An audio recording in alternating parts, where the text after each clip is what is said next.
President Buhari receives Lagos State Governor, promises federal government support in curtailing the spread of coronavirus.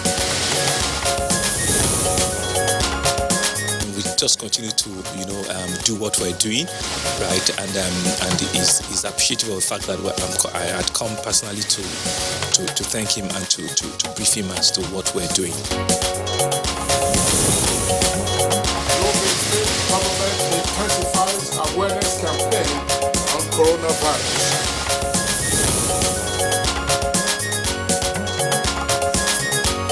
The Federal Character Commission to use fairness and equity towards ensuring women occupy their rightful places in Nigeria.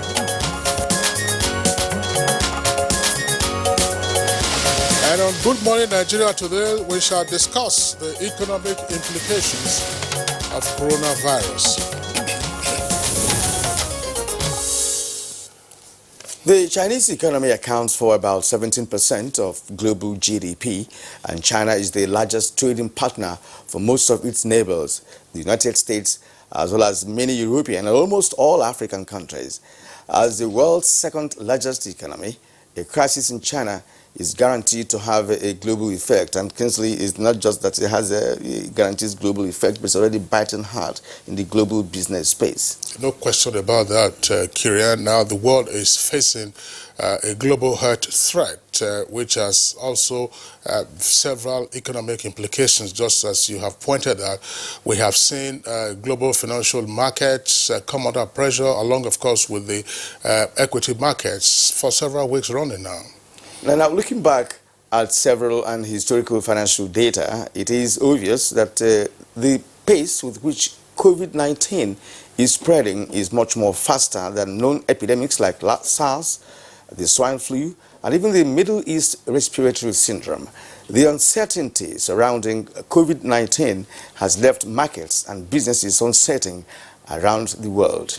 Now, during the 2003 SARS outbreak, which infected about 8,000 people and killed nearly 800 others, now the cost of the global economy was estimated to be about $50 billion US, whereas the MERS, that's the Middle Eastern Respiratory Syndrome outbreak, infected about 200 persons, taking more than 38 lives, cost some $8.5 billion US. So far, there are well over 100,000 confirmed cases of coronavirus worldwide, and most of these cases, of course, have been in mainland China, which has also recorded most of the fatalities, now notching well over 3,000 globally. Wall Street joined the global sell-off after falling by 11% a few weeks ago. Policymakers in the US and other parts of the world have taken steps to mitigate the impact of the spreading virus, including an emergency half% rate cut in Canada and Australia. The Bank of Japan, which already has negative short-term rates, has offered to lend 500 billion yen, which is equivalent to $4.6 billion US, to financial firms in Japan to help them stay afloat. Although government officials of China have shown optimism that the economic impact of the coronavirus outbreak could be, according to them, limited, short-term, and manageable. Other economists from Bloomberg believe that China's economy will slow to some 4.5% in the first quarter of this year, down from the estimated 6% that we saw, for instance, in the last quarter of 2019. And of course, if these figures pan out, that would be the lowest for China in well over 25 years. Exactly, and that's not surprising, Kingsley, as the lockdown of some parts of Chinese mainland has put up to 150 million Chinese nationals under mandatory movement and travel restrictions. This has obviously slowed down production of goods and services, and in some extreme cases shut down some factories completely, affecting exports to China's trading partners across the world. Now, with China at a near standstill, as it were, with regard to imports as well as a decline in exports, there has been, of course, a hit on the global oil market, considering that China is the world's largest oil importer. This has driven oil prices down, and we're now seeing figures well below the $57 per barrel benchmark of Nigeria's budget 2020. And Nigeria's Minister of Finance, Zainab Ahmed, has hinted at the last Federal Executive Council meeting that there may be revisions in the budget by way of adjustment if the price of crude oil falls below the budget's $57 benchmark because of the coronavirus. So how does Nigeria intend to cushion the effect of the economic shock resulting from COVID-19 effect? What aspects of the economy will be most impacted by a review and budget adjustment, and why? Let me at this point formally welcome you to Good Morning Nigeria this lovely Monday morning, and I assure you that our guests will be here, of course, to be part of our program this morning. Kirian Umayo is my name. And I'm Kingsley Osadolo. I joined Kirian to also welcome you to the program. Kirian, in addition to the consequences that we have seen with regard to what is happening in China, we also know that there's a lockdown now affecting well over 16 million people in northern Italy. Exactly. And airlines are cancelling their flights. Emirates, for instance, has asked employees to take up to 4 weeks off. And so the travel restrictions, movements, and you have an impact on the airlines, and indeed several other businesses. And in Italy, they're talking about 60 million people, who are going to be self-quarantined, to see how they can manage the crisis, because now outside China, I think Italy is the most hit for now. That's right, followed of course by Iran, which has also recorded some fatalities. And just nearby, Switzerland has also been affected, because Switzerland has a border with Italy, and you have border crossings from time to time, and those border crossings of course have now been restricted. So on that note, once again, we'd like to thank you for being with us on Good Morning Nigeria, reaching you as always live at the network service of Africa's largest television network, the NTA. We have our regular companion segments in the course of the program: newspaper review, business, and others. For now, here is Nolene Ebelame with the highlights of the morning news. Good morning, Nolene. Good morning, Kingsley and Kieran. Good morning, Nigeria. Here is the morning news.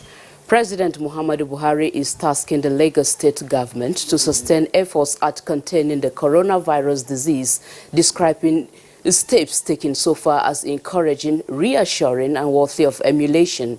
The president stated this while granting audience to Governor Babajide Sanwo-Olu at his official residence. Their discussions held behind closed doors centered mainly on the global pandemic and the status of containment efforts in Lagos and other parts of the country. President Buhari appreciated the high-level preparedness and commitment of the Lagos state government in preventing the spread of the COVID-19 index case and promised desired support and assistance by the federal government. We just continue to, do what we're doing, right? And is appreciative of the fact that I had come personally to thank him and to brief him as to what we're doing.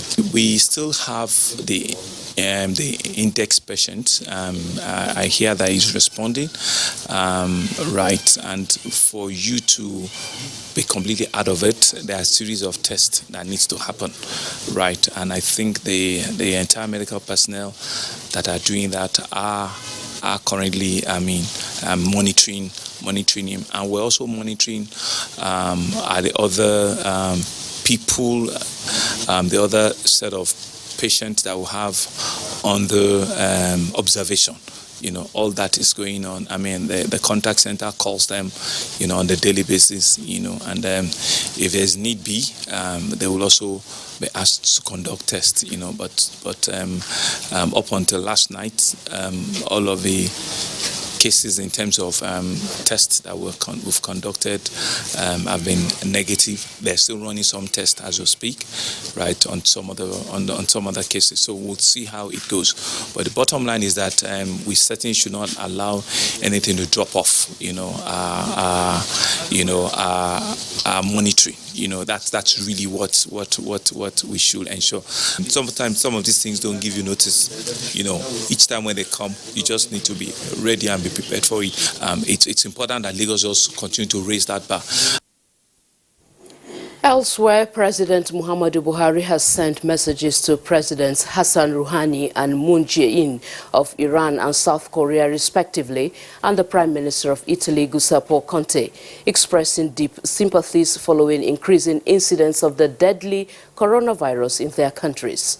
In the message, President Buhari said the Nigerian government will continue to diligently carry out its duty to the international community by ensuring that the spread of the disease is curtailed. The president also encouraged Nigerians to continue to show support to citizens of all the countries who are resident in Nigeria. President Buhari, while commending the three countries on their efforts to contain the virus, expressed confidence that with the support of the World Health Organization and other global agencies all working together to contain the virus, it will only be a matter of time before the world sees an end to this disease.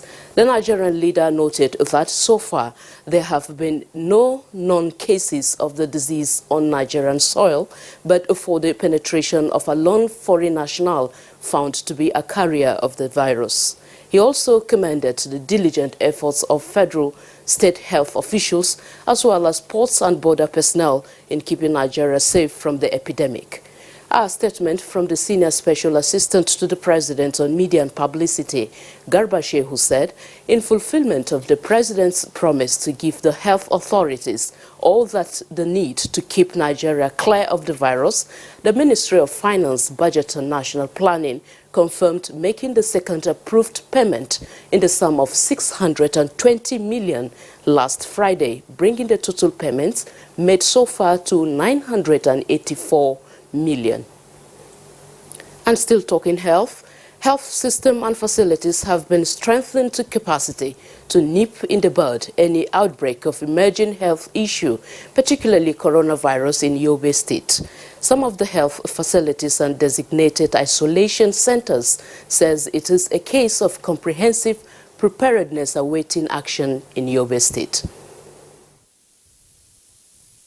Also to be positioned commodities and equipment, basically the general personal protective equipment, face masks, eye shields, the use of aprons, hand gloves, and then of course provided hand washing, hand hygiene materials and the healthcare facilities.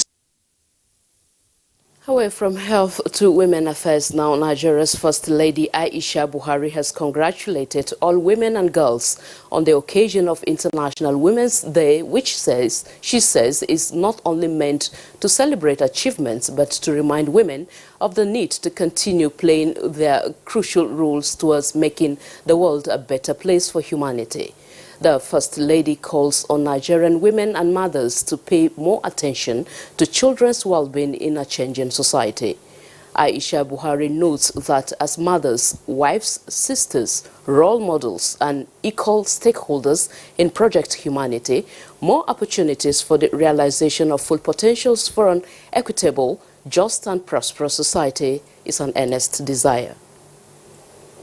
The Federal Character Commission is poised to use its principle of fairness and equity in the distribution of public, post and socio-economic infrastructures to ensure that women take their rightful place in Nigeria. The assurance was given at a work to mark the 2020 International Women's Day. I believe if we are given the opportunity, we will see another Nigeria. All we are saying is give us the chance to serve and watch us serve. President Muhammadu Buhari congratulates most heartily the Vice President Professor Yemi Osinbajo, SAN, as he celebrates his 63rd birthday anniversary.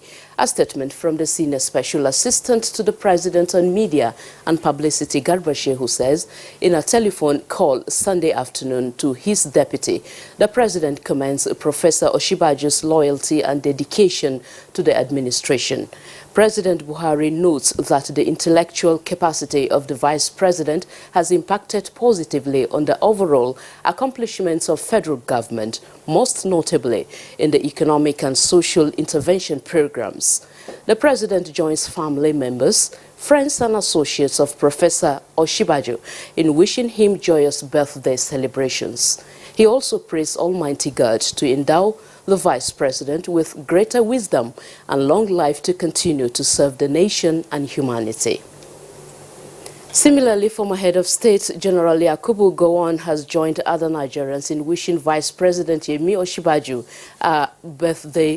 happy birthday as he turns 63 years. At a communion service held at the Untitled Chapel in Abuja, General Gowon described the Vice President as a stabilizer and a good representative of people of faith in Nigeria.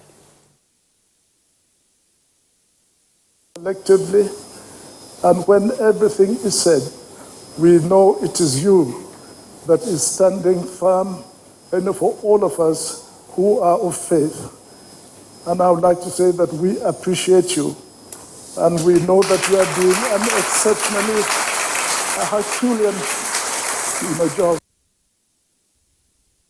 Away from birthday wishes, the National Working Committee of the All Progressives Congress has disowned the purported NEC meeting summoned by the party's acting National Secretary, Victor Gadum. In a statement signed by 3 members of the party's National Working Committee, which includes National Secretary Waziri Bulama, National Publicity Secretary Lanre Issa Onilu, and the National Legal Advisor Babatunde Ogala, said the purported notice for the NEC meeting is illegal and unauthorized. That's the news for now. Good morning, Nigeria continues with Kinsley and Kieran after this break. Good morning. Coronavirus, also known as COVID-19, what you should do and what you should know. What are the symptoms? Runny nose, sore throat, headache, fever, cough, feeling of being unwell. Human coronaviruses, or COVID-19, is most commonly spread from an infected person to others through the air by coughing and sneezing, close personal contact such as touching or shaking hands, touching an object or surface with the virus on it, then touching your mouth, nose, eyes without washing your hands. A COVID-19 infected person is most infectious when he or she is displaying symptoms. The most effective way to protect yourself from the virus is to practice good personal hygiene. Wash hands with soap under running water or use an alcohol-based sanitizer if water is not available. Avoid touching your face with your hands. We must also protect others. If we are sick, we should rest and recover at home as much as possible. If we need to go out and see a doctor while sick, we should wear a surgical mask to protect others from being infected. This message is from the National Orientation Agency.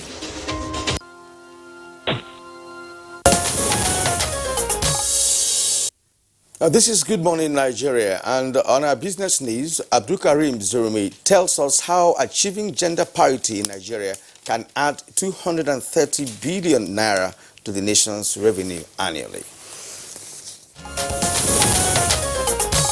Against the backdrop of Women's Day, business consultant expert Mrs. Ndidi Nwaneli highlighted the need for achieving gender parity in Nigeria, as this can lead to an increase in the nation's annual revenue base. She disclosed this while speaking at the 2020 International Women's Day commemoration in Lagos. She also pointed out that for women empowerment in Nigeria to be deeply rooted, areas such as assets, skills, finance, market intelligence must be given robust support structures to achieve growth and development in the country. She further made a strong case for the women to dig deeper into the agricultural sector, as she described the dairy value chain as one key example and a source of empowerment for women across the country. And on the floor of the Nigerian Stock Exchange, let's see how the market tables looked on Friday, 6th of March 2020.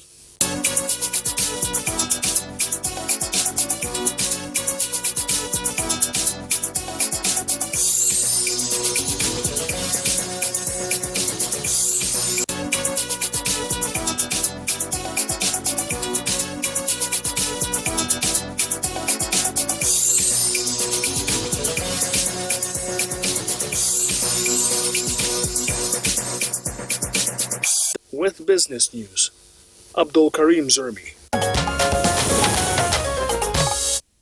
Many thanks, Abdul Karim Zurmi, for the business packet. Next is newspaper review.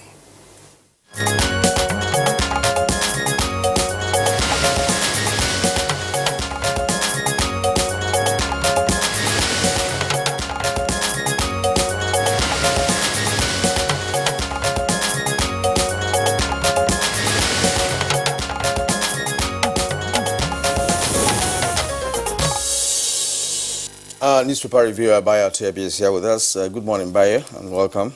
Good morning, Kirian. I hope you had a great weekend. Yes, very restful one. Good morning, Kinsley. Good morning, Nigeria. All right. To the review proper, let's start with the Punch newspaper. The Punch, above the nameplate of Punch newspaper, ASUS set for strike, maintains opposition to IPPIS. The story is on page 9.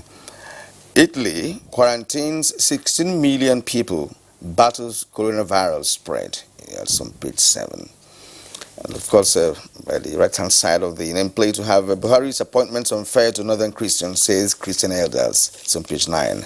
Our subsea pipeline will curb gas flaring, says Dangote. It's on page 29. Now, the lead story this morning is on pro-Oshomole goes pro-Oshomole governors plan meeting with Buhari to stop chairs removal. That's on page 2. With 2 riders, APC camps flex muzzle over contentious neck meeting. We must abide by party constitution, says Gombe governor. And I'll be below the photo story.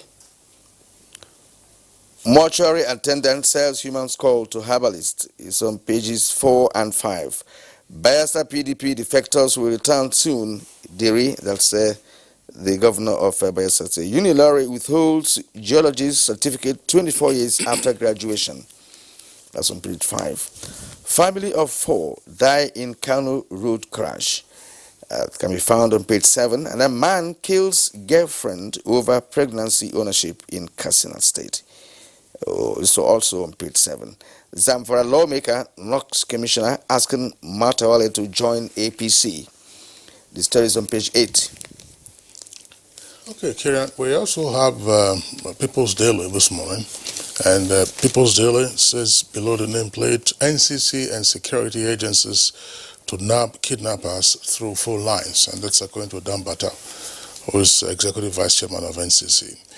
Nigerian laws insensitive to women. That's attributed to parliamentarians with details on page 5. This story comes with a kicker: coronavirus. 23 suspected cases identified in 5 states. With the rider, federal government to verify cure claims and releases more than 620 million naira to fight virus. It is inside the paper. And then right at the foot of the front page of the paper, federal government acquires modern equipment to curb insurgency, and we have deactivated all improperly registered SIM cards. Again, that's according to the NCC boss. And Buhari and Lawan, governors, greet Oshibanjo. That's 63. Ayo. Well, let's start with coronavirus. You recall that by Thursday last week, 3 persons, one from France, one from England, and the third from, I think, Italy, were under isolation. They tested negative to coronavirus. And that makes it, confirms that the only index case is the import from Milan. So far, the Nigeria Center for Disease Control says 23 persons have been tested so far, and all of them have tested negative to the coronavirus. But the highest alarm about coronavirus is now happening in Italy. There is a heightened fear in Italy as 133 persons died of COVID-19. So far, a total of cases that have gone from 5,803 to 7,375. So much so that the government of Italy has now quarantined 6 million people in one of its provinces. And it is very strict about it. Persons in those places are not allowed to travel out of the city. If they do, they face immediate arrest and prosecution. Also in China, a hotel that was used to accommodate patients of COVID virus unfortunately collapsed. 6 persons were killed, 28 others are still missing. Meanwhile, President Muhammadu Buhari has sent a message of concern and commiserations to his counterparts in Italy, Iran, and particularly sympathizing with them about the devastation of COVID-19. He has assured that Nigeria, as a nation, will do its duty to the international community to ensure that COVID virus is contained. So far, he affirmed Nigeria has had only 1 index kit imported from Milan. Meanwhile, the Minister for Finance, Budget and National Planning has released a second sum of 620 million for COVID-19 activities, bringing the total that has been released so far to 984 million to fight COVID virus. President Muhammadu Buhari has rejoiced with Vice President Professor Yemi Osinbajo on his 63rd birthday. He joined his friends and associates in wishing him well. President Muhammadu Buhari has prayed Almighty God to endow the Vice President with great wisdom, long life, and continued health to serve the country and humanity at large. Meanwhile, Nigeria has recorded some successes in trade. Nigeria recorded about 36.152 trillion in trade for 2019. The latest record from Nigeria Bureau of Statistics shows that that 14.05% was the increase over 2018. Imports that were recorded was 16.954 trillion, while export was 19.192 trillion, giving a trade balance of about 2.252 trillion. Meanwhile, South Africa is in recession again. It's gone into recession the second time in 2 years. Presently, former Minister of Finance and the chairman of the Nigerian economy, Dr. Okonjo-Iweala, is now in Pretoria as a consultant helping South Africa to fight its way out of recession.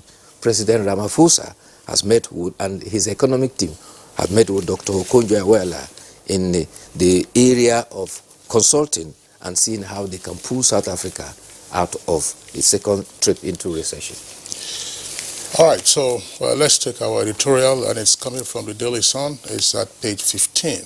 Why states should not exceed their borrowing limits. That's the editorial. Part of the editorial reads that despite repeated warnings by the Debt Management Office and Fiscal Responsibility Commission, statistics show that many states are currently walking a tightrope as they have exceeded the threshold of 50% of their total annual revenue stipulated in the guidelines on debt sustainability. The National Bureau of Statistics has also revealed that the debt profiles of no fewer than 18 states have exceeded their gross and net revenues by more than 200%. Well, like the minority leader said in the House, he who goes a borrowing goes a sorrowing.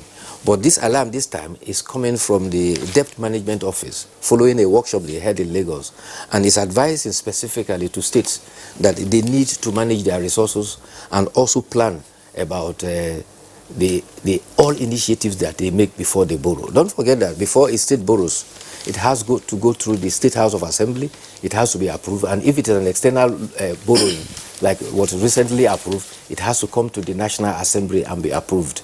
But the Debt Management Office is saying that where there is borrowing, the state government that is borrowing must ensure that measures are put in place for debt servicing, and also what is borrowed is used for productive purposes, not for consumption. That is the only way to ensure that you reduce the burden of borrowing. But the most important thing is, unless you enhance internally generated revenue, and then you will have sufficient resources for expenditure. It's a shortage of expenditure resources that leads to borrowing to supplement what resources you have.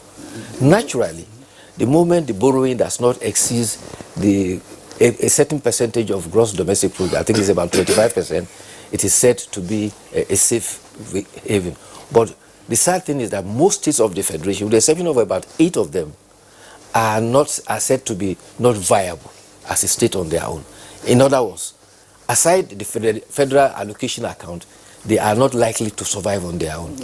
What do they do with the loans? That's a major aspect of this. What do they do with the loans? Well, the loans are meant to, to fund projects that could also bring returns, to enable service the loans.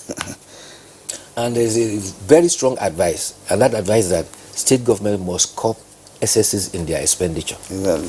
What it means, I think the ball goes back right into the court of the DMO, because the DMO is supposed to provide guarantees on behalf of the federal government. Well, of course, verify that states are able to repay those loans, and then the federal government then provides the guarantees. What it then means is that with the advisory that the DMO has repeatedly issued, then the DMO ought to then enter a caveat each time there is such an application for further borrowing by the states to say, look, we do not think that this state is in a position to repay the loans. Whatever appetite that the states have for loans at this time, that appetite has to be curbed. I believe so. All right, Bayo, Kieran, when we were starting off this program, we were bantering on the implications that we have seen with respect to coronavirus. Yesterday, to indicate just how serious it is in Italy, Juventus and Inter Milan played their part of their Serie A league matches. And it was all the 5 matches in Serie A over the weekend. They all played yeah, that's right. Empty stadium, as it were. Empty stadium. I was quite thrilled by the way the camera shots and indeed the directing ensured that the emphasis wasn't on the empty stands, but on the field. So that if you're at home, you could watch it and not feel that there was something that was lost. So it just tells you that there's a great deal of precaution that is being taken to ensure that the numbers do climb down or do not further explode, particularly as Italy has become number 2 around the world, next after China. Sadly, talking about football, a player of Nasarawa United died in the field of play yesterday. Unfortunately, he collapsed, and efforts to resuscitate him failed. By the time he collided with an opponent. Well, there are conflicting reports. One says he was standing alone and nobody touched him. Others were saying that he collided with an opponent. But apparently he collapsed, and in the field of play, there were initiatives to revive him. By the time they took it to Araf Hospital, specialty hospital, he was pronounced dead. Yeah, unfortunately, Nasarawa United, they won the match still 3-0. These are the kind of fatalities you find on the field of play. Ami Angwe passed away at the National Stadium many years ago. And in 1989, we also had Sam Okwaraji, who was playing for the Nigerian national team. He passed on, at the National Stadium. May their souls rest in peace. Bayo, I'd like to thank you for being around. See you again tomorrow. Thank you. All right, it's Good Morning Nigeria, reaching you live on the network service of the Nigerian Television Authority. We'll take a short break now. When we return, we shall be focusing on the economic implications of coronavirus. We'll be able to unite, irrespective of tribe, religion, and culture. So we keep preaching on love. That is the only binding force. Let us love ourselves, irrespective of where the person comes from.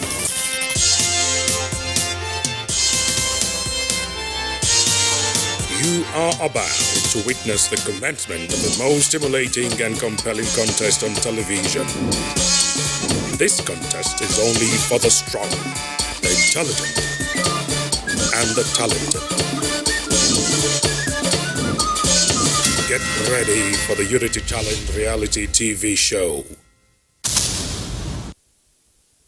Coming soon.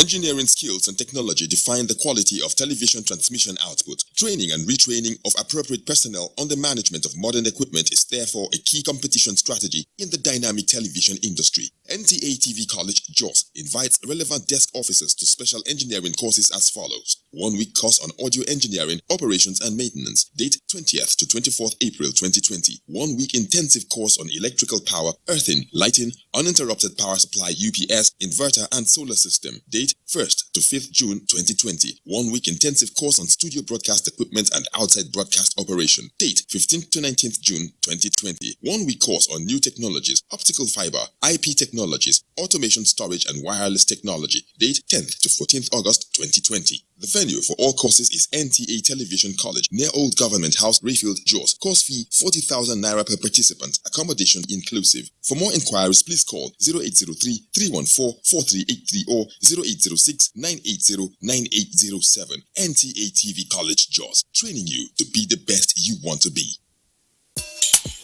Ankara shopping with the right place, boy. That one no fine. You know, nice. No, it's too dull. This one. Oh wow, it's beautiful. Omo, this fabric, it go fade though. Yeah. Look, make I tell you something. The new area Ankara, it go take good care of it. Right? Not lie. Not true. And the price cheap. Try new Ariel on your Ankara and colors now. You're still watching Good Morning Nigeria on the network service of the NTA. And now, just before we go into the conversation this morning, let's see this background report as put together by Abdul Salam Jubrin, which of course on the coronavirus and its economic implications.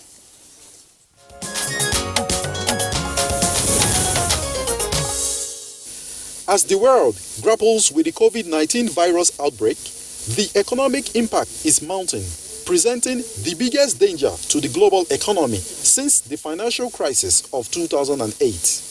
It is now over 8 weeks since the COVID-19 outbreak in Wuhan, China.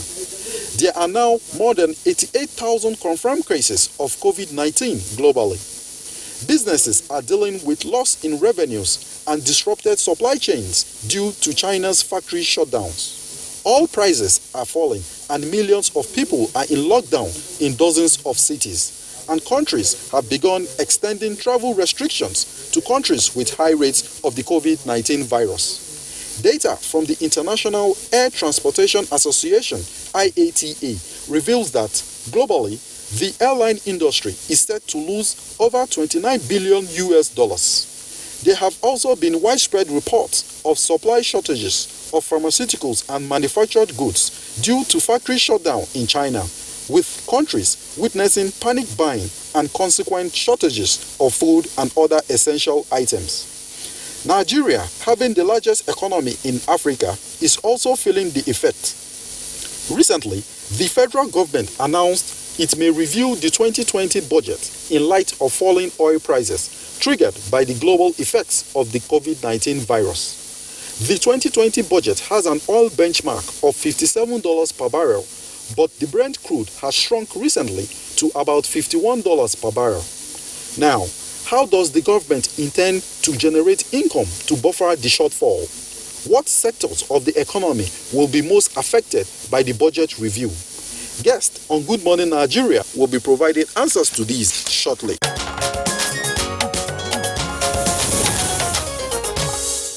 All right, many thanks there, Abdul Salam Jubril, for the backgrounder. We have 5 guests, 4 with us in the studios and 1 from our network centers. They are all regular guests whenever we are having conversations of this nature, particularly with respect to the economy. First, let's welcome Dr. Emeka Okengo, who is a development economist. Dr. Okengo, pleasure to have you with us. Privileged to be here. Thank you. Good morning, Nigerians. Also here with us in the studios is Niyi Akinseju, an economist and financial analyst. Pleasure to have you around on the program. And also here, distinguished Senator Ita Enang, Senior Special Assistant to the President, Niger Data Affairs. Senator, pleasure to have you around on the program. All right. And also here in the studio with us is Professor Ken Ife. Ken is an economist, and we would like to welcome you again to the program. Thank you for inviting me. All right. And joining us from our Kano studio is Ibrahim Sheka. Ibrahim Sheka is a professor of economics at Bayero University, Kano. Thank you for waking up with us this morning. Hello, good morning, and you're welcome. Gentlemen, sorry, somehow here, yesterday was International Women's Day. Unfortunately, we don't have any women amongst us here. I hope that doesn't exacerbate, part of the issues but on Friday we had a show for the women. We had about 6 women. Yeah, we're talking about today. Talking about today after the fact. Well, the program has celebrated them in the first place, and that day I was the only man around. I was intimidated. After the fact, all right. But regardless, ATA is women's friendly. I mean, it's gender sensitive and all of that. So we appreciate you for being with us, gentlemen, and indeed our viewers back home. Nigeria has one index case of coronavirus. There are said to be some 23 suspected cases that are under investigation. But beyond that, everything appears to be quiet. Everything appears to be calm now. But we hear of what's happening elsewhere around the world. China heavily impacted, Iran, Italy, the United States, and several other locations, South Korea. We're looking today at the economic implications of coronavirus. There are all kinds of stories that we are hearing. The question to ask, first of all, is as follows. Even though we haven't felt any storm yet, should we expect any storm with regard to the economic implication of what's playing out elsewhere around the world? First, Professor Kenife. Thank you very much for inviting me to this. We don't have to experience death from coronavirus because Nigeria is interconnected into the global economy. We are feeling the impact without even having a death case. If you look at the capital market, globally they've lost 9 trillion. Last week, 3 trillion. The week before, 3.6 trillion. And the impact is showing on our capital market. Our aviation industry, globally, they've revised it 3 times, from 25 billion to $113 billion. Even the airlines in the Middle East, they've lost $4.9 billion. Africa, $400 million. And if you look at FAN and the aviation industry in Nigeria, they're already experiencing the impact. FAN wants to build 5 hospitals immediately in all the international airport arena. And then also the impact, I mean, if we have time, I will go into that. I have actually looked at what is going on in some of our sectors. That is one that is already feeling the pain. We don't have to have a debt before we feel the economic impact. Yeah, I think we are majorly concerned this morning as with respect to how it will impact on Nigeria's economy, going forward, considering the fact that globally the impact is being felt. As a matter of fact, since the outbreak of the virus, Akinsilu, I would like to come in here. Since the outbreak of the virus, businesses across the globe seem to be gradually nosediving, and we are thinking of what effect would that have for the Nigerian economy going forward? On the surface, it will look as if it's depressing, and the figures are really depressing. A major source of income, which we benchmark our budget on, is crude oil. As of this morning, crude oil had nosedived to $47 thereabout per barrel.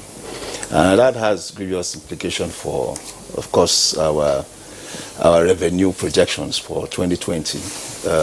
Our budget for 2020 was benchmarked on $57 per barrel. So if by this morning we'd lost $10, and the dynamics in the global economy is actually on the upsurge, the OPEC Plus, and the OPEC Plus is more or less divided in the political terms, factionalized. Then it's as if Saudi also wants to go it alone. We are not too sure as of this morning. Now, if that happens, it's likely that the price of crude oil will further decline. And of course, that will have implication for us too. And like the professor said, issues in the international travels would also affect our own domestic issues here in terms of travels, in terms of movements, in terms of the airline industry. And yes, the supply chain disruptions. 25% of our economy, even of our supplies, is dependent on China, imports from China.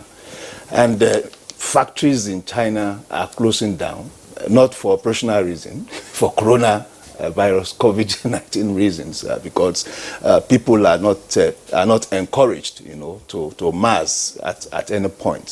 So that, of course, is also affecting us.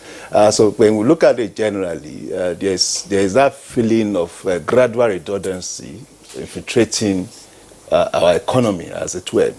But I want to look at it from a short-term point of view, believing that in the next few weeks, there should be a turnaround in this matter, as it were. All right, Neil, thanks a lot. Dr. Emeka Okengo, I mean, the numbers and the examples and instances show that the world is in economic recoil. I don't want to say recession yet because we don't have the actual numbers to compute that. Is Nigeria necessarily immune from these occurrences elsewhere around the world? Again, in my usual, I'll crave your indulgence, for us to be able to probably give some meaning to what's happening here. So probably we might be seeing that we are actually at war. Okay, if you don't give a definition to what it is you're dealing with, you might not be able to give a proper answer to the questions you ask. When you're born, Kingsley, all of us are born with viruses and bacteria as part of our DNA. Okay, everybody is born with viruses and bacteria. But there are new viruses that now come with what they call bioterrorism. Is that what we are dealing with here? And the obvious answer is a yes. So you're not dealing with a common code. You are dealing with what you call bioterrorism. And if the COVID-19 virus is, like being claimed, a creation of a lab, it simply means that we are dealing with what is a little bit, more deep or more serious than we're making out. It's not a disease, it's a war. And if it's a war, what you should be asking is, where are we placed in this war? What advantages and disadvantages? To what extent are we exposed in this war? And how ready are we? Because you see, the moment you're able to put what is happening as bioterrorism, the first question you want to ask yourself is, how ready are you to be able to even understand what this is all about? And this is where your defenses, your first line of defenses come in. In bioterrorism war, if we agree that this is what it is, the first thing you need to do is to begin to now, develop what you call a P4, P5 laboratory. Okay, that can be able to qualify you to now actually discern what kind of terrorist or whatever you're dealing with. Now, I think we can get a lot out of what is happening today globally. When we were outside there, having a little chat, I asked a question: how come we are not being celebrated as the only country in the world, or one of the countries in the world that have been able to cure, or reverse this virus? Because the index case, from what it is here, from the announcements being made by the Ministry of Health, is that the man in the next 1 or 2 days is going to be allowed to go home. What treatment do you give to him? What protocols is he going through? What facilities are we able to contend him with? So please, I think in just dealing with this thing as one virus that has come and it is attacking the world. So there are 3 ways to look at this. First, you look at it medically. And in looking at it medically, you need to look at the facilities therein to be able to contain it. Is this something that you can be able to contain using your medical protocols? The answer is no. You now look at the other one to look at it militarily, which is actually where containing bioterrorism is supposed to come from. And then third, you look at it from the phyto, angle. You had that Digwe here, the other time talking about, phyto-based protocols. Now, most of these viruses can only be attacked by phyto-based medicines. Do we have those capacities? Do we have those capabilities? Can we be able to now use this as an advantage to actually now begin to build a new culture? Okay, to now be the ones that should be celebrated. I don't think we should be worried about it. If we understand it very well, I think we can actually turn it to advantage. That's my position. I was just wondering, Kieran, just before you pop your next question, I think we'll need to say this. The assumptions of Dr. Emeka Okengo are that, well, this is probably coronavirus, the new coronavirus, COVID-19 is probably the outcome of bioterrorism. It is not. It's probably. Well, the WHO, that's the World Health Organization, hasn't so classified it. And so we would continue to follow on that tack of the WHO. As you very well know, there are also major powers elsewhere around the world, the US, Russia, who have the same capabilities or probably higher capabilities, haven't also classified it. But the issues that you have articulated on the basis of your assumptions are particularly useful in terms of deriving opportunities from the current global health threat. Yes, very good point he made, but the clarification by the World Health Organization is really required here to ensure that we are passing information that is correct with respect to the origin of coronavirus and efforts that have been put in place by world bodies and even some nations who have the capacity and capability, to attack it. But don't forget that Nigeria handled Ebola during the Ebola time, and of course, as he also pointed out, that the index case that we have in Lagos is properly being taken care of, and as a matter of fact, in a few days he could go free, from that. So yes. Exactly. So a therapy must have been put in place, by Nigerians. Right, and our capacity is never in doubt when it comes to such complex matters. Our usual problem has always been implementing the policies of government. Now, let's come over to you, Senator Prof. I can see we talked about disruption of supply chain, and you know that the Nigeria's manufacturing sector relies reasonably on major Chinese factories and businesses across the globe. And in terms of disruption, it does seem that we will likely have a hitch, in terms of supply chain and of course the manufacturing chain as well. What's your thoughts on that? Thank you very much, and let me first congratulate Nigeria and His Excellency Mr. President and the Ministry of Health, and in fact Lagos State Government, for the very professional and highly dedicated manner we've handled this matter. I think we are now celebrated by the world. Now, the implications of what we're talking about is not just the supply chain, it's the effect on the entire economy. Our 2020 budget and the entire economy in Nigeria is mostly dependent on oil. And it is either oil that we export, or that is the crude, or the refined products that we import. And it is the quantum that we export to the world and the price that we sell that enables us to fund the budget. If we, as we benchmarked our economy, oil at $57 per barrel, and the oil price is now $47 per barrel.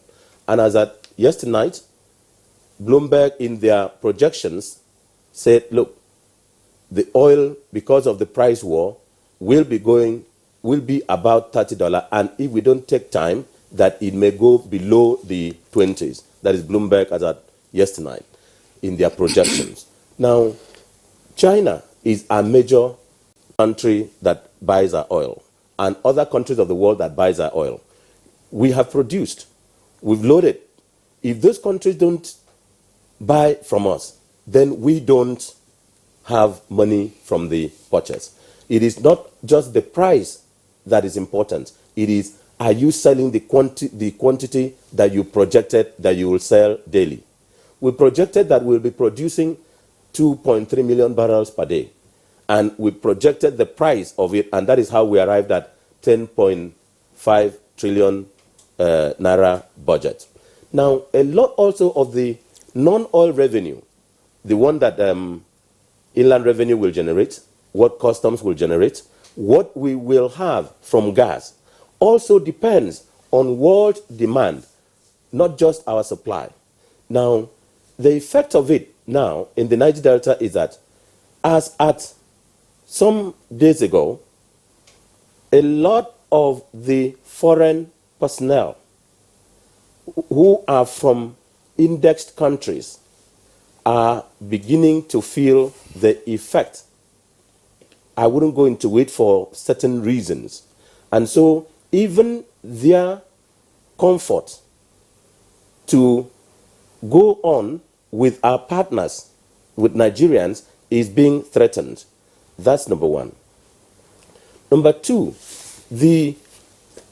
what I think we should do now is to convert the situation to our advantage. How do we convert to advantage? What we've been relying on is exporting crude and importing refined petroleum products. And most of the countries from which we import these refined petroleum products are challenged. And so there may be a lot of impact on the supply chain because of the challenge in the countries that are refining for us.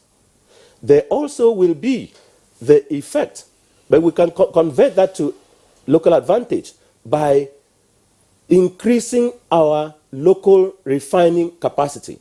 And of course, the greatest of what I think we should do is to go back to finding out when we are challenged like this, what do? We employ the conventional production capacity, and we also engage and improve upon the unconventional, what we call the artisanal refiners, because we are in a quasi-war situation in Nigeria economically. And if we don't take all these measures, we're likely to have in the next few months, a situation where the income from oil and from other oil-related imports, which increases our revenue, will go down, and we will be feeling the effect in not being able to fund our capital budget and being challenged in even recurrent and salary. Don't forget, we've increased our salaries of our workers, and all of this is a big cycle. So, Senator Ita, thanks a lot. Both yourself and Dr. Okengo, I mean, you've gone ahead, as it were, on the fast forward to start talking about opportunities, which is fine by us. I mean, these are markers that you have said. But it is useful for us to first take a look at the challenge that looms ahead of us or before us. Yeah. So that we are now talking about opportunities. And that's why I asked the question earlier. I said, look, we have only one index case in Nigeria, 23 suspected cases, coronavirus, we're all going about our normal business. But these are abnormal times in terms of businesses, because when the bricks start falling from elsewhere around the world, how impacted might we be? And that's why the question is going to Professor Ibrahim Sheka, who's a professor of economics, our usual guest from Bayero University. Prof, give us your sense of what's playing out. If you have a challenge with our Kano Network Center, is that a challenge that we have? All right, Professor Sheka, we understand we can't immediately get to you, but when we do get to you, we'll give you the opportunity to respond. So let's come back to, excuse me, to our studios here. Professor Ken, if a part of seeking to evaluate what's playing out around the world, we're talking about airlines suspending their flights, canceling their flights. Nii was talking about supply chain. Yeah. Nobody's going to order for aviation fuel. Those who are engaged in catering services and so on and so forth. What impact is this likely to have on consumer spending? Because if there's no consumer spending, where's your economy? And if your economy is in the doldrums, the larger economies are in the doldrums, what do we in the periphery do? Well, FlyB airline has collapsed already in UK, and many more are likely to collapse. And in fact, let me tell you something. Over 52 billion naira is being owed to FAN by airlines. If they turn the screw, many of them will just disappear overnight. But they can't, and they wouldn't. Just to give you an idea. Now, about 10 trillion metric tons of goods are exported globally. Now, 3 trillion of that is by air. Now, and where is the destination? Where is the transactions are?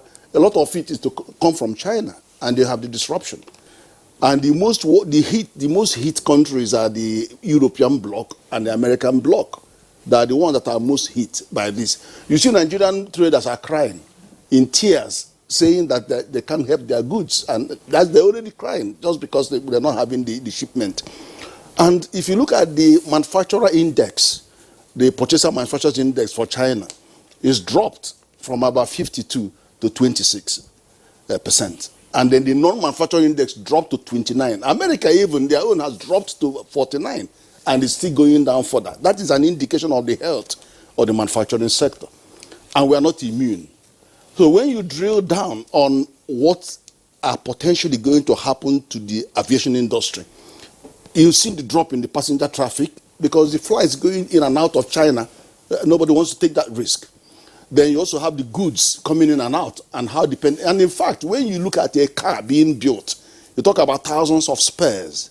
But with the distributed arrangement where so many hundreds of companies are supplying, many of them just can't function because they can't get this other part, that part. So the production line stops. South Korea itself is in the Absolutely. doldrums, yes. Now, remember again, over 500 businesses in Nigeria are run by Chinese. Many of them went home for the lunar year and haven't come back. They're all there. So who's going to run the business? So they're waiting. And the businesses, what would you do? So we have those knock-on effects happening. But the one of the aviation, apart from the fact that it's affecting the passenger traffic and the cargo traffic, let's look at the situation in the country. 21 airports, only 2 are viable. Abuja earns 18%, breaks even. 58% of the revenue is from Lagos. The rest of the 19 airports can't break even. The 3 international, none of them, all of them together, is less than 18% of the revenue. What it means in effect is that Lagos is subsidizing the 19 airports. So if you push them and they said, look, we're going to withdraw the subsidy because we just can't, then we have closure of the airline. Now, which transport is working in Nigeria? The road is death trap. The rail is a challenge. The only one that is Abuja to Kaduna. You've seen so where is it? We can't go home to our states or towns just because it's all dependent on the airline. And so aviation security is a major expenditure, capital expenditure for them. So and there's zero tolerance on aviation security. Any mishap, America stops allowing their plane to come to Nigeria.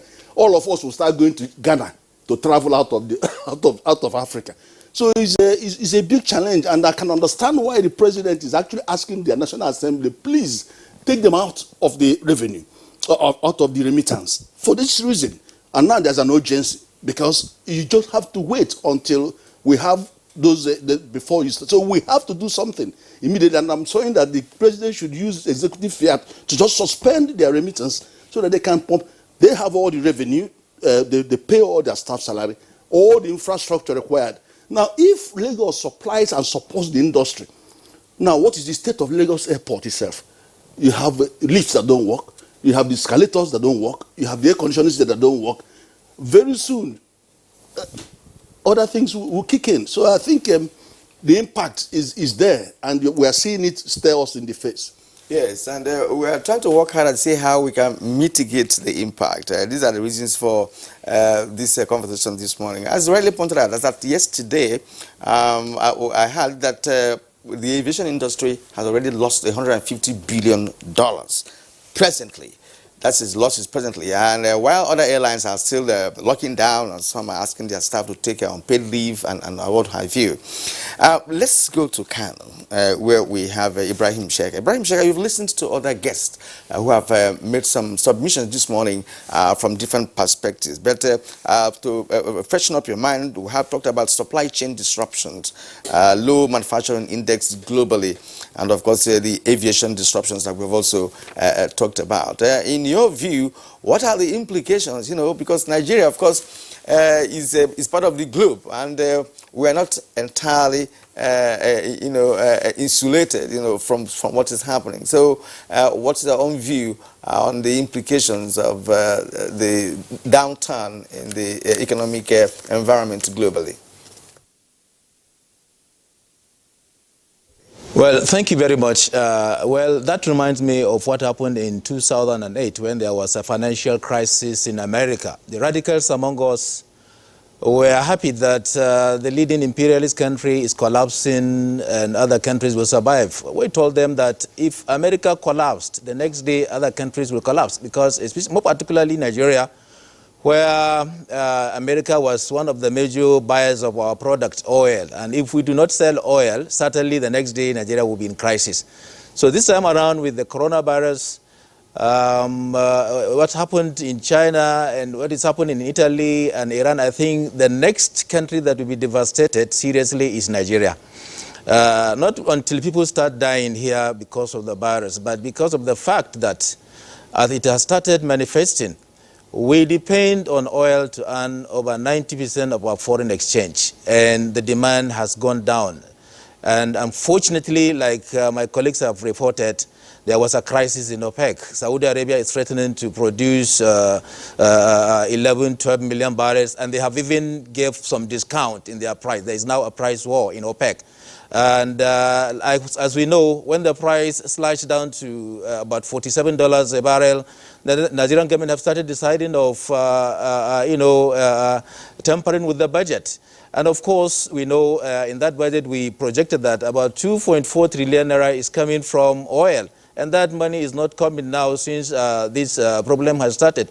And that is one direction. The product we are selling is having problem. We are not going to realize the money to fund our budget. And the second thing is 70% of Nigerians are importing from China. And there is a supply chain problem now. And like my colleagues have started, have highlighted, our businessmen have started complaining, either those that buy raw materials from China or those that buy products from China. So sincerely speaking, we are going to be hit seriously because of this virus. And we are only praying, if this continued, it will trigger inflation, because most of those things that we are buying, many of them are going. There is a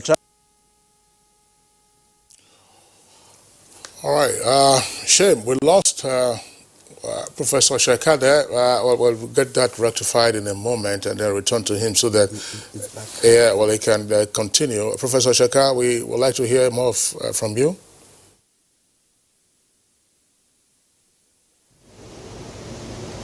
Yeah, as I was saying, we are hit seriously by this virus because in two-way directions.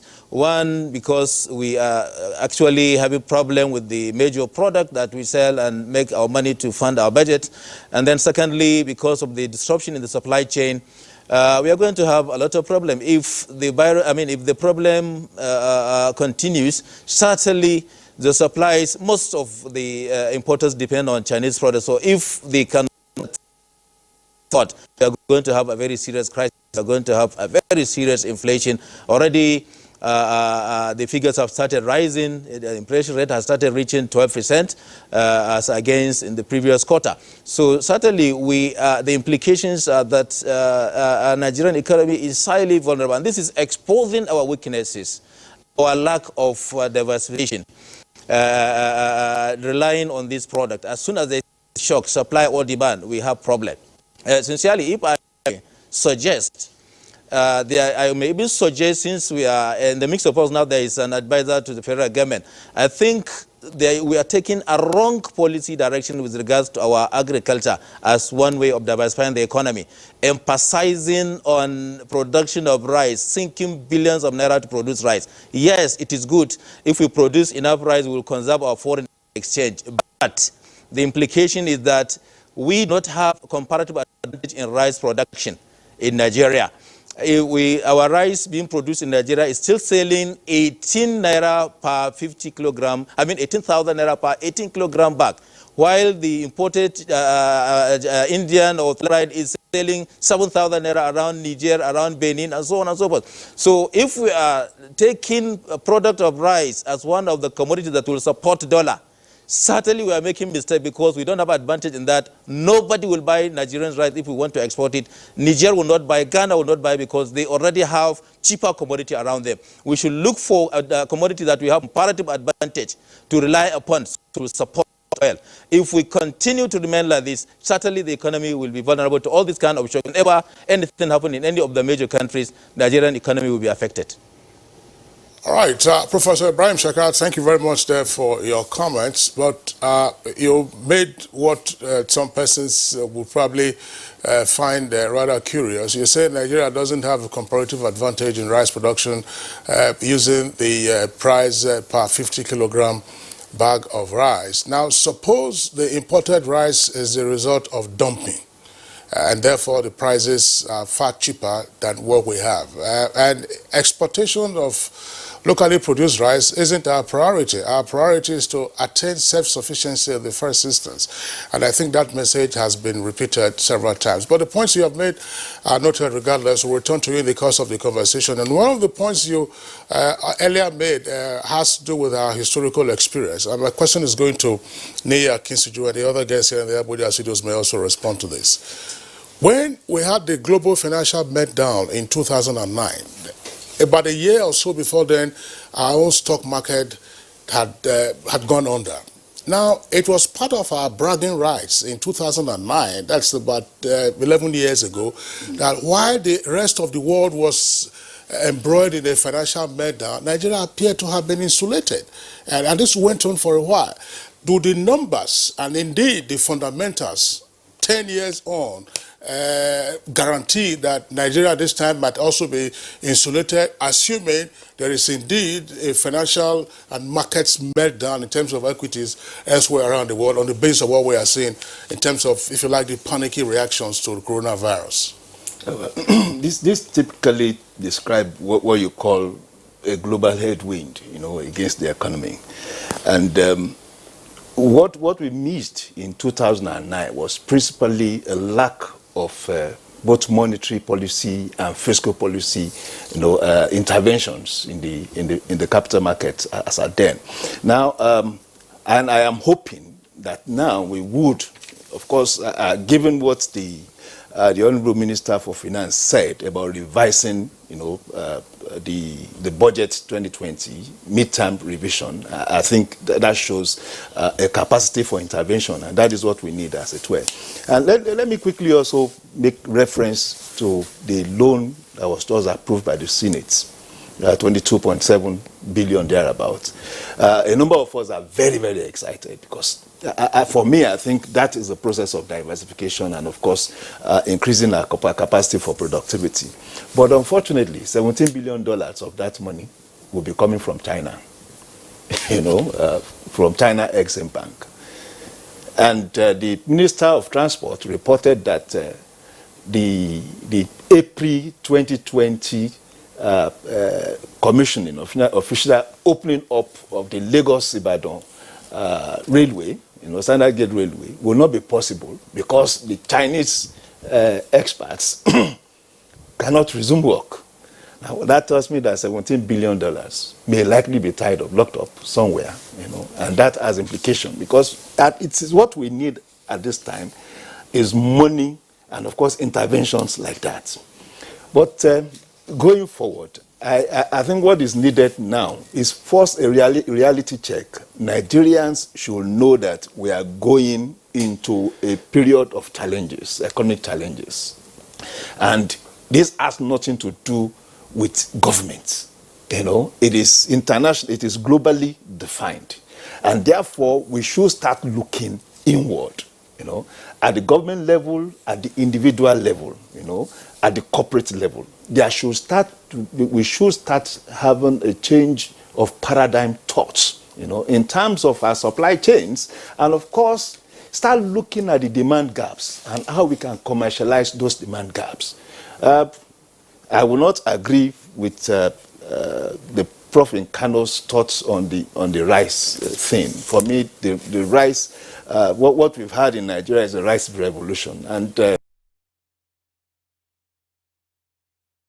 that's speaking that truth. And of course, I know that the CBN is talking about 10 different agricultural products in terms of support from the Anchor Borers program. So what we need now is that intervention by government, is a rethinking of thoughts, and of course, looking at the opportunities provided by a demand gap. We have demand deficiencies in virtually all sectors of our economy.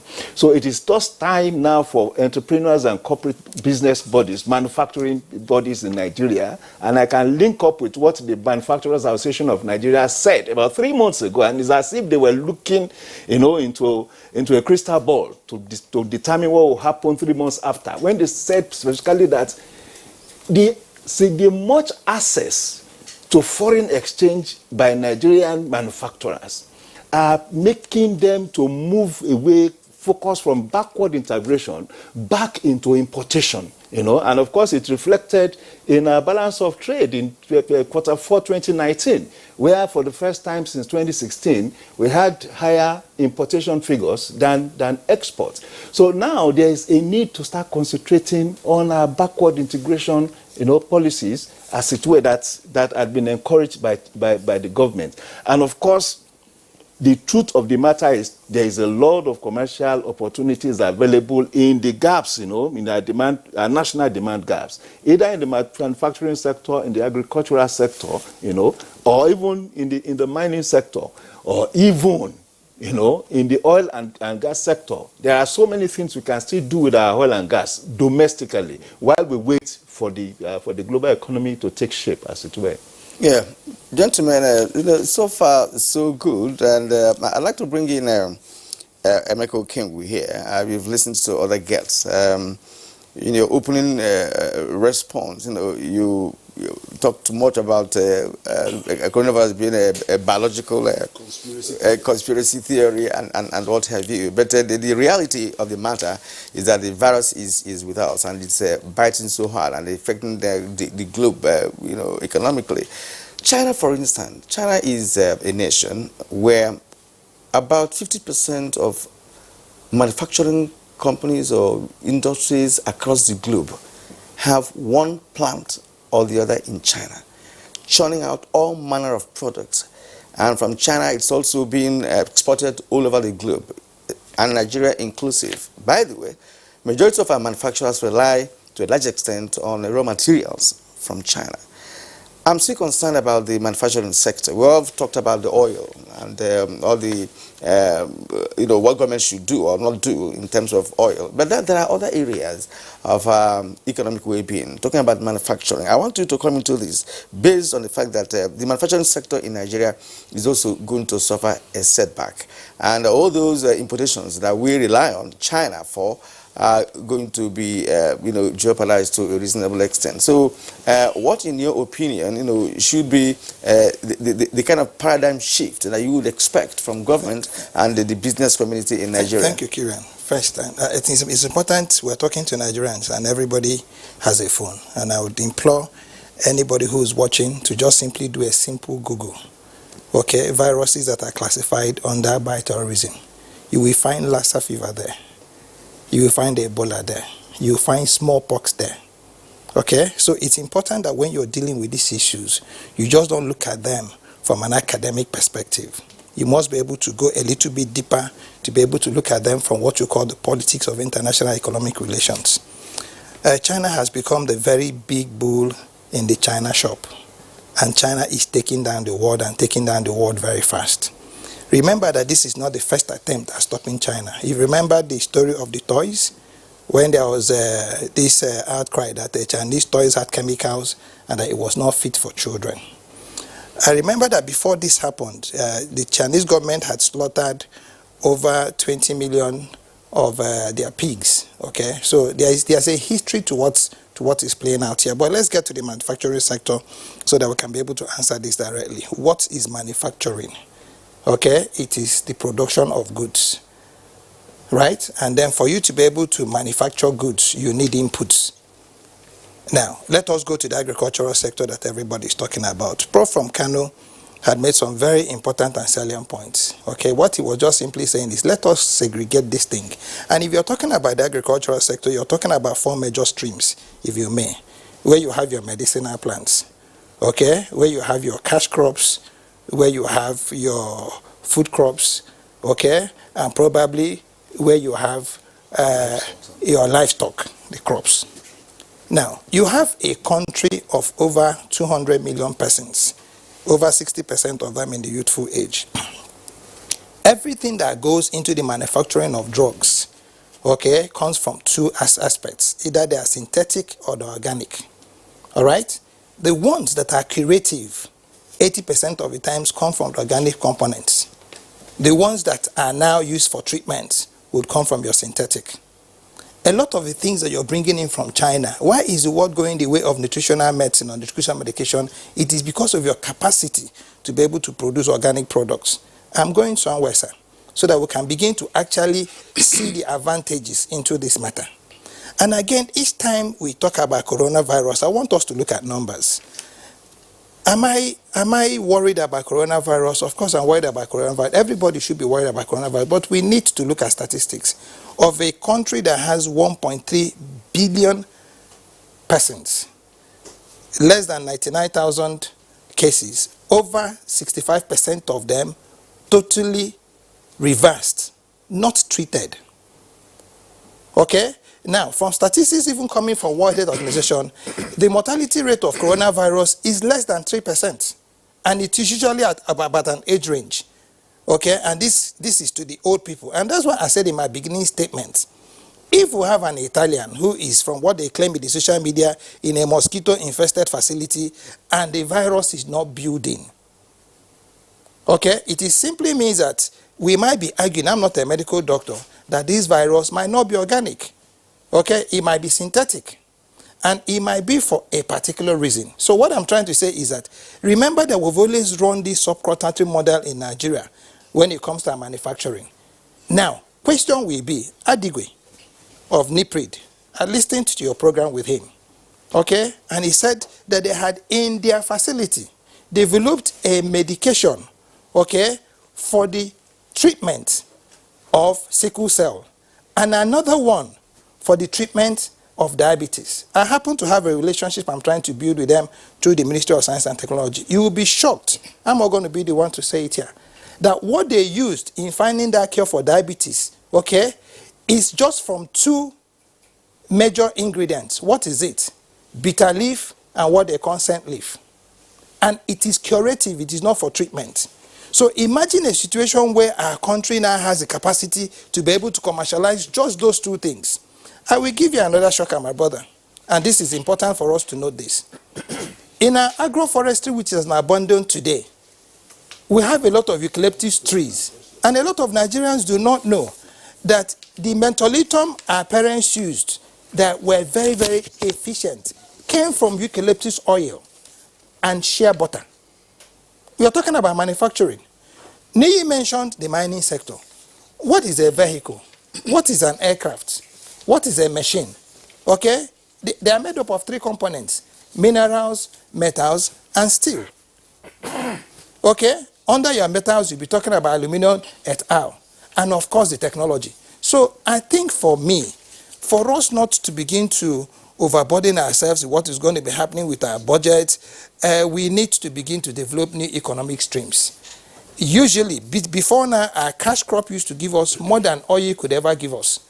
And we have 81 million hectares of land we are not using. So for us to start panicking about price of oil, and again, except of course, we also appreciate that Nigeria is one of the few countries where you produce a barrel of oil for more than $30. In other countries like the Middle East, they are doing it under $10. So the question will be, if oil dips to 45%, what can we be able to do to make certain that our production dips below $10?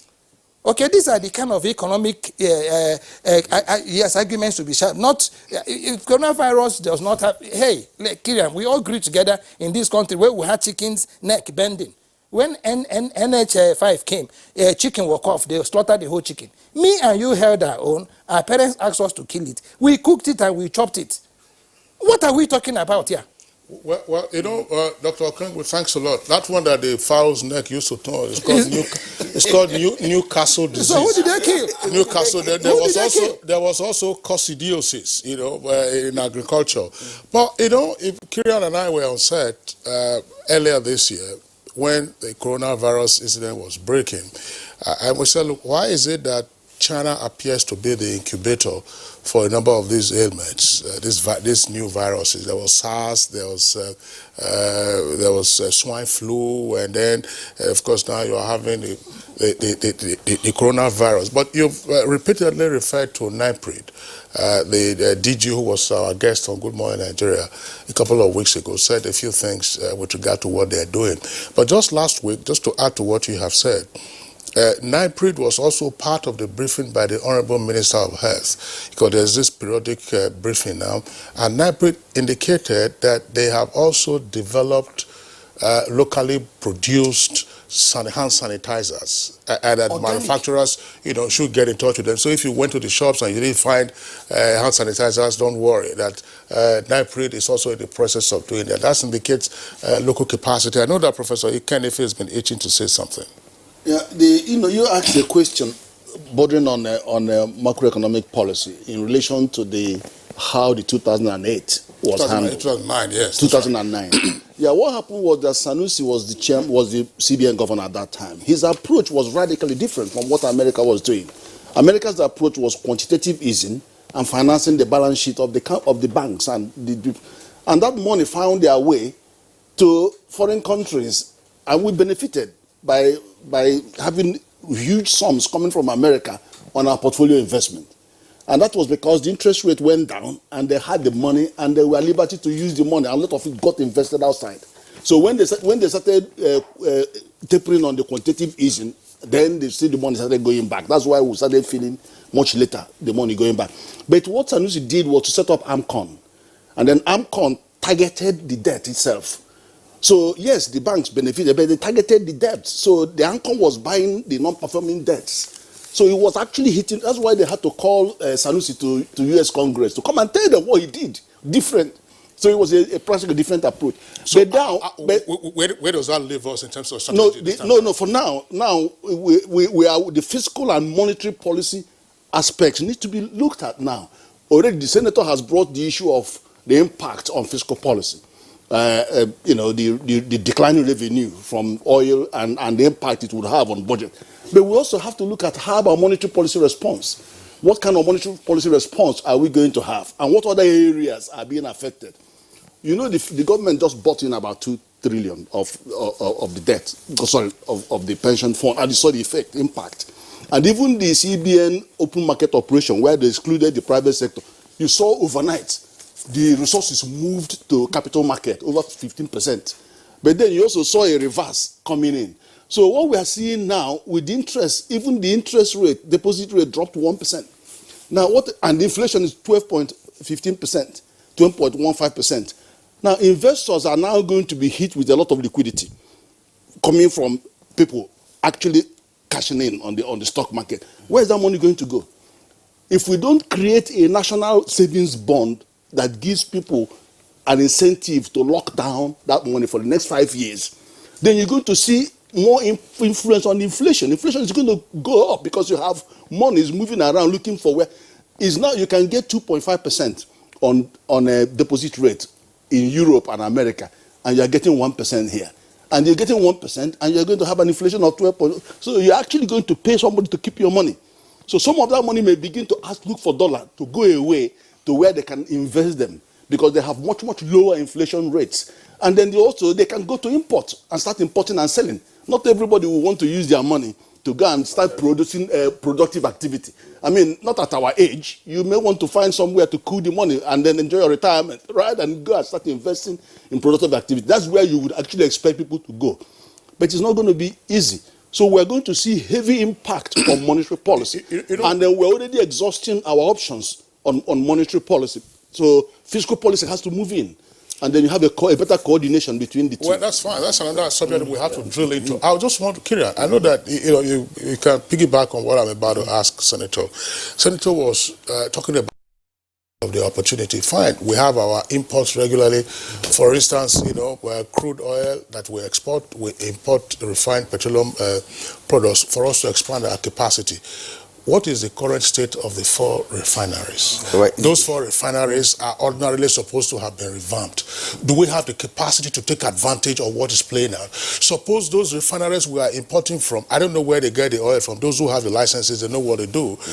Suppose those refineries shut down. Are we going to have a crisis? I think the issue of refinery is another subject matter altogether that we cannot even be able to dissect here presently, as we are discussing this matter, because of course it's a complex issue and it just is an overnight thing to do. He also talked about artisanal refining, which there is a time in this program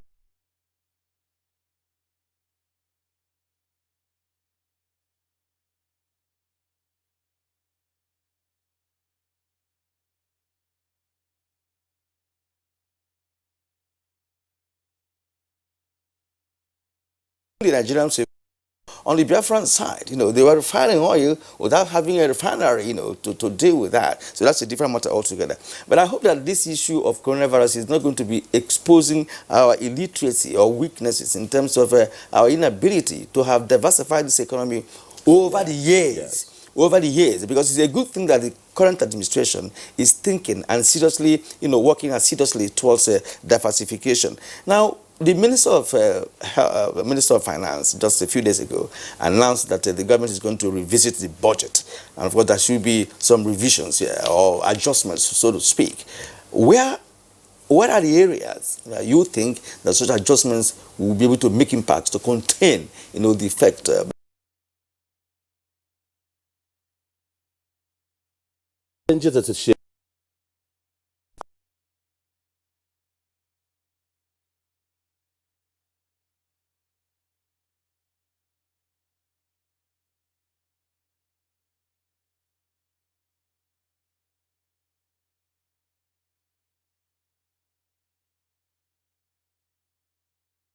But what I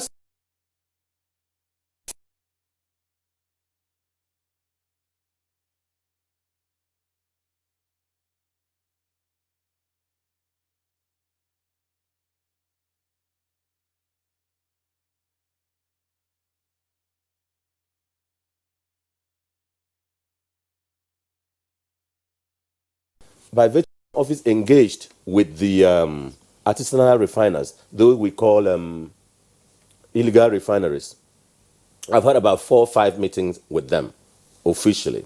And they have stated to me, and they have proved that there are a great part of the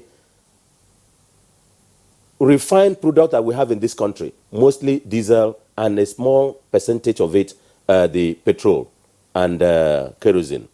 And what they said to me, what they said to me is that most of the assumed petroleum imports in this country are produced by them, because a vessel that has license to import will bring in a product, go back to the high seas, and then they will come to them in their small refineries, buy it, they take it from the small vessels, small batches, and go to that ship in the high sea again, which has just turned around, and then go and fill it. And that vessel will now come back to berth and offload to Nigeria as if they have imported, and they will take subsidy.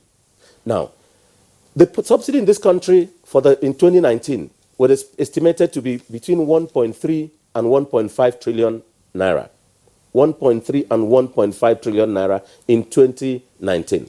Now, if we have this situation and we have this challenge, and you can confirm that a ship is not coming from China, is not coming from any of the other countries that used to say that they are importing from, they are challenged. The hands in the vessel, the sellers, they are, I want to use to be careful, they are profiled or suspectedly profiled. They have health challenge.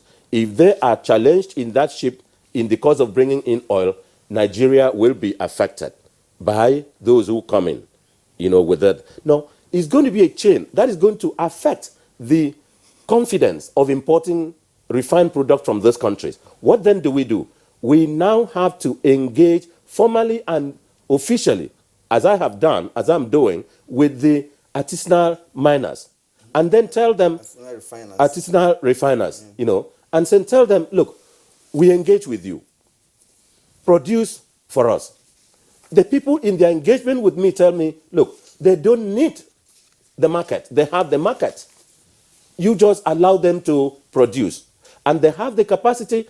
What we say that is damaging our environment is the aspect that they can't crack, which they now throw on the environment, which is bought by the big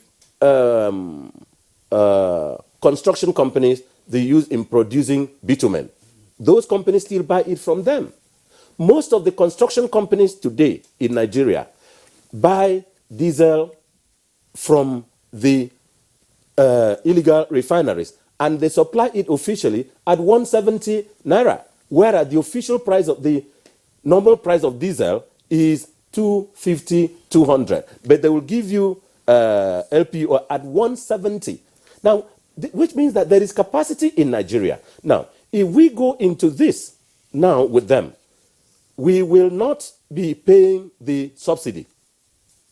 It is because we and the security system pursue them. That is why they produce mostly diesel and throw away that up. If they have the peace to produce, they will, and they have the capacity to have the heating, if they have the support of the government officially and the agencies, they will produce petrol, and they produce petrol. Now, what do we do is formally engaging them to ensure that we don't spend much on the on subsidy. We will have made that savings.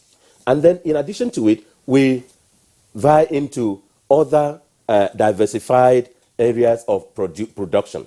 Now, the Niger Delta is a source that, exploring today the total potential, we can reverse and fill the gap of import and other means of sustaining the economy. What I suggest is that we take sectorial appraisal of the challenges and sectoral opportunities that comes with it.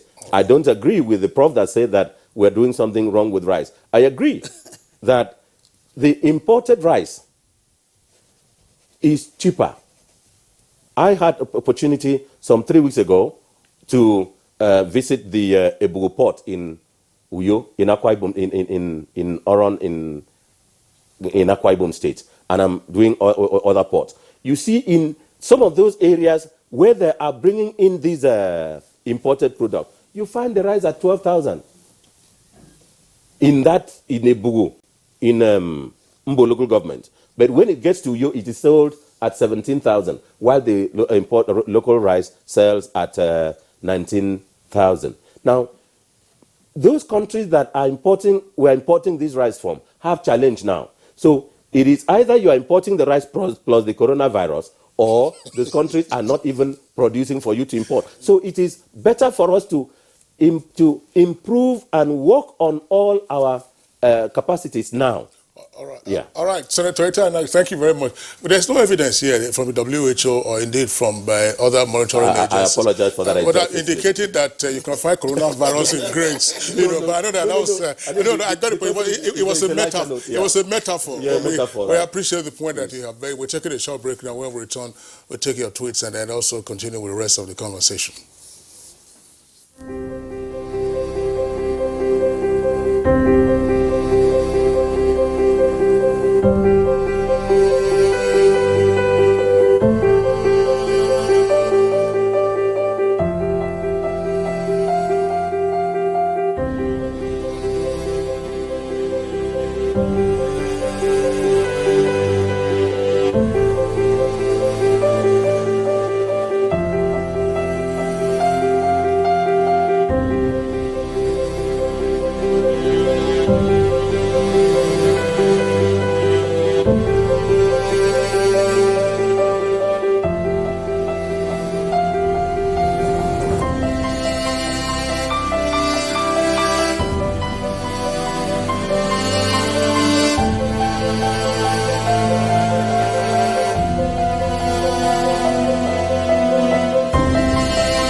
My name is Balaunti. I'm the Managing Director of Petroleum Product Marketing Company, a subsidiary of NNPC. There are significant price discrepancy between Nigeria and its neighbors across Africa. There's a discrepancy of between 150 to 250 naira. That creates an incentive for arbitrage, whereby smuggling triumphed by taking petroleum product across the neighbors so that they can be sold at higher price. While the smugglers are making the money, Nigeria is paying for it. And that payment is distorting everything that we do in terms of planning, in terms of our ability to fund, and thereby taking money that is meant for development. The introduction of this Operation White will have reduction of close to 6 million liters on daily basis, which if you take an average of 150 translate to a saving of over ₦1 billion every day. That is the benefit of Operation White, and we have started seeing the great benefit.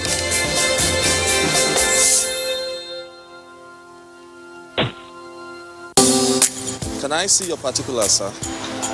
Officer, my particulars no dey here. In that case, you'll have to come with me to the police station. Officer, which levels?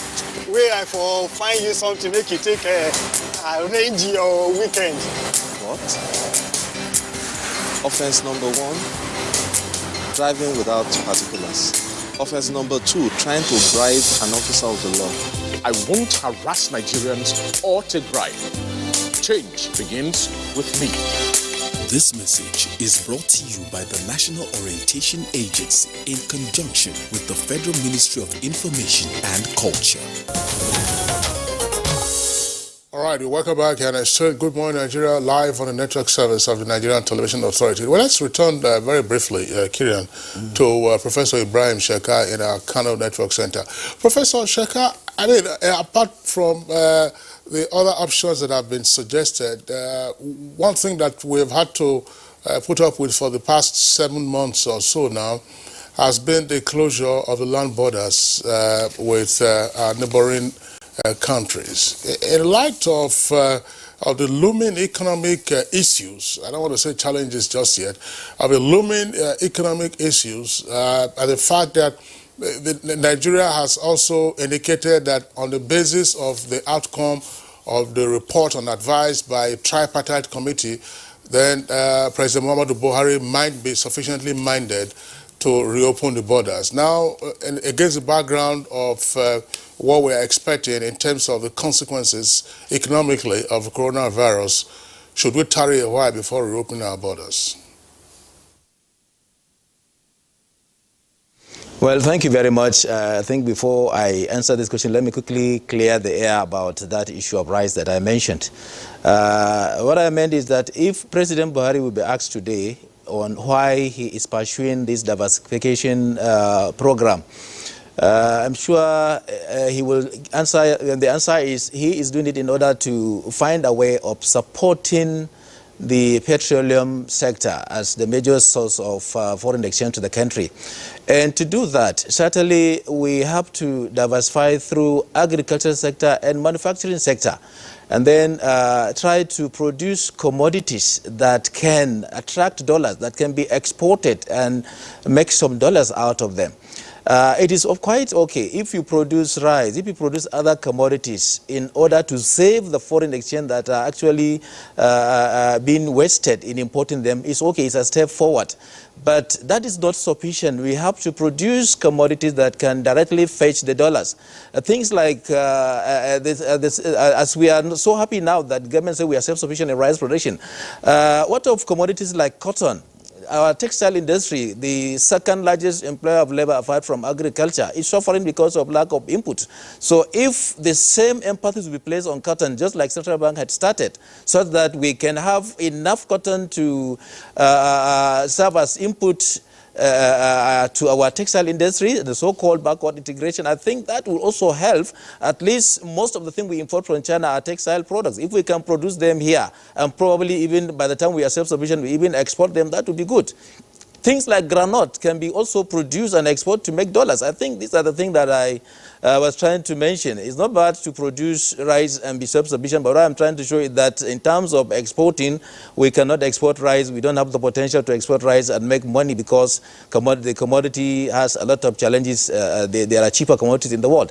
Now, back to your question about the closing of borders. Now that the trade between Nigeria and China, which is our major trading partner, is having a problem because of coronavirus, I think it is worthwhile for the federal government to consider opening the borders. If it was just because of smuggling, because of weapons and other crime committed through the land border, I think since government has the capacity to even lock the border completely, they may also have the capacity to ensure there is adequate security there to supervise what is coming in and going out through the borders. I think with the issue of common currency in Africa, with the issue of free trade that we have signed the agreement, one of the things that we will do to avert this problem of coronavirus affecting our relationship with China, I think, is to try and now promote African trade among ourselves. Let us concentrate, since we cannot, people are afraid of going to China or are being banned from going to some provinces where they make their import. Let us look inward into Africa and encourage local trade. That will have, and that cannot be possible with our borders closed. I think in ECOWAS, in African Union, a tripartite committee have been set, and they have submitted a report to the president. I think they need to be considered. Let the government consider opening the border. Let government, as they have the capacity, like I said, to close the border completely, they also have the capacity to ensure adequate security for the flow of goods from African countries and the flow of goods from Nigeria to other African countries. I think that will help alleviate some of the problem that is coming from this issue of coronavirus hindering trade between Nigeria and China. All right, gentlemen, the major takeaway in this conversation to some people will actually be the fact that it is time to look inwards. And Prof talked about cotton and other agricultural produce. Of course, Central Bank is focusing on many other agricultural produce as part of the diversification plan of the government. In terms of cotton, I've said it a number of times here, of course, suggestively too, that until Nigeria imbibes biotechnology, which of course what is happening in Burkina Faso in terms of cotton today. They are the biggest producer of cotton, in Africa, because of course they have imbibed, biotech is providing such assistance. For now, we're going to take some tweets that have come in. There are Nigerian experts who also disagree with that. No, they disagree because of the consequences. Well, when you say consequence, every technology has a consequence. Every technology has a consequence. And if you begin to think of the consequence and now not emphasizing on the gains and benefits, of course, then you're not balancing the thought. It is a mix, and you have to handle it professionally too. If you handle it professionally, nothing is going to happen from records. When we had cotton farms all over the country and our textile industry was booming, we didn't have biotech. But if you don't have biotech, go and cultivate cotton today. What's going to be the yield? Is the cotton going to... Yeah, exactly. I understand, but I'm saying... What is going to be the yield? Yes. Is the cotton you're going to plant now, is it resistant to pests? These are the things, Let me give you a question, please. It's important to share this. The latest technology for fabric making is actually from cactus. It's important to look at this. Cactus opuntus, that we used to make fence. In fact, we're actually talking with the government of Plateau State to see if we can begin to use cactus to make fabrics. It's the most eco-friendly, material for making fabrics now. All right, so let's go back to... You mentioned cactus. When we were children, yes. Much younger, rubber we used to grow, the Midwest, one of the cash crops. And you would see where they are tapping rubber for the latex. The latex that will come out, and they will use a tin or snail shell to trap the latex. Now, when you scratch a cactus, there's something whitish will also come out. So wherever we saw cactus, we move something. No, cactus is the way to go now, and it's really big. All right, gentlemen, that will be a topic for another day, right?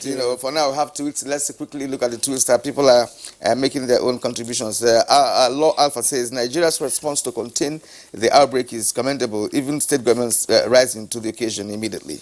Now, Mike Ayako tweets, there are no two ways about it that COVID-19, that's coronavirus, will negatively impact on the economy globally. But are we more concerned about the economy than the lives of people as per coronavirus? Now, certainly, the impact economically will lead to a recession and unemployment if not checked. How ready are we? That's what our guests have been discussing. Exactly. Chris Simeon says COVID-19 has negative impact on the economy globally. The importation and the exportation of goods and services from one country to another is disrupted. The oil price in some countries is declining due to this pandemic. Now, but Amasi Haruna Adamu tweets, absolutely, that coronavirus has its effects on the economy negatively because the human beings who are supposed to be engaged in transaction of goods and services are indoors. Yes, Utulo Sunday, since the incidence of this outbreak, economic activities have been threatened globally, thereby creating fears of global economic recession. I hope the outbreak is contained as soon as possible. Now, Adam Enyang tweets, I dare say that COVID-19 is an emergency capable of impacting our national economy if articulate response mechanisms are not put in place. Sani Michael Amokaji. The effect of coronavirus has affected many economies around the globe. For example, importation and exportation trade to China and other nations have been halted at the moment. The multiplier effect of this is that there is low economic activities, which is also rendering many people unemployed. Abdul tweets, no doubt the economic impact on Nigeria should be considered, considering our relationship with China, which has become strategic to our development. We must develop also our industries so that dependence on foreign goods is minimized. Mohamed Kabina, the global economy is really affected by the virus. Countries like Saudi Arabia are hit the most because of their tourism industry, and people no longer go for pilgrimage. And the oil price is down to $30 per barrel, which will also affect the Nigerian economy. Yeah, well, not yet. That's part of the yes, projection. Let's be course, careful. yes. So that oil price is not $30 yet. Hassan Adamu has this tweet. The federal government needs to suspend all flights from the worst hit coronavirus countries in order to save Nigerians and our economy so that we won't experience another economic recession. Okay, Udo. Health is wealth is not just an individual tale, but also a societal inclination. Whatever poses a threat to the health of a nation is directly an economic threat, hence the existence of biological warfare. However, COVID-19 is boosting the business of sanitizer producers. Cecilia Akurama, Nigeria must capitalize on the coronavirus to look inwards. Most of the products imported from China in particular are such that we can manufacture in-country. We have the human and natural resources in abundance. Festus Akimbe, with billions of naira already wiped off, the value of shares and a drop in price of oil by nearly 10%, the economic impact of coronavirus could tip our country into recession. Government must expand our health services and work hard to contain the spread of the virus. All right, so, well, those are the tweets that we can take in the meantime. We'd like to thank you for sending in your comments and your observations. On that note, we'd like to thank all our 5 guests who've been with us on this conversation. Obviously, there are many matters arising from the issues that you have said. So at some point, going forward, we'll have to return to this issue. From Kano, we're joined by Professor Ibrahim Sheka, Professor of Economics at Barrio University. Thank you for being with us on the program this morning. And right here in the Abuja studios, deep thanks to Niyi Akinsuji, economist and financial analyst. Niyi, always a delight having you here. And Professor Ken Ife, also an economist and regular guest on Good Morning Nigeria. Thanks a lot for your contribution. Dr. Emeka Okengo, development economist, always a delight having you around on Good Morning Nigeria. And last but not the least, Senator Ita Enag, Senior Special Assistant to the President on Niger Data Affairs. We'd like to thank you for being around on the program this morning. All right, so let's go very quickly now to our sports desk. The Sierra Leone Football Association has denied reports that they are monitoring the coronavirus outbreak in Nigeria and may seek further advice from the Confederation of African Football, CAF, ahead of their 2021 Africa Cup of Nations qualifying fixture against the Super Eagles. In a statement on the association's official website, the football body denied they were considering writing to CAF to postpone the game. The Leon Stars will face the Super Eagles at the Stephen Keshi Stadium, Asaba, on Friday, March the 27th, with the reverse fixture to hold 4 days later in Freetown. On the continental stage, goals from Bolaji Sakin and Bubakar Samaseku ended the run of Nigerian champions Eyimba in the CAF Confederations Cup by Horoya AC. Horoya AC drew Eyimba 1-1 in the first leg in Aba and won 2-0 at home to go through to the semi-finals of the competition. In 2018, Eyimba reached the semi-final and are the only Nigerian club to reach the last 4 of any CAF inter-club competition since 2009. Horoya are unbeaten in the competition this season and have won all their home games at the start to 28 September. In tennis, Australian Open champion Sofia Kenin beat Anna-Lena Friesam 6-2, 4-6, 6-4 in the final of the inaugural Lyon Open.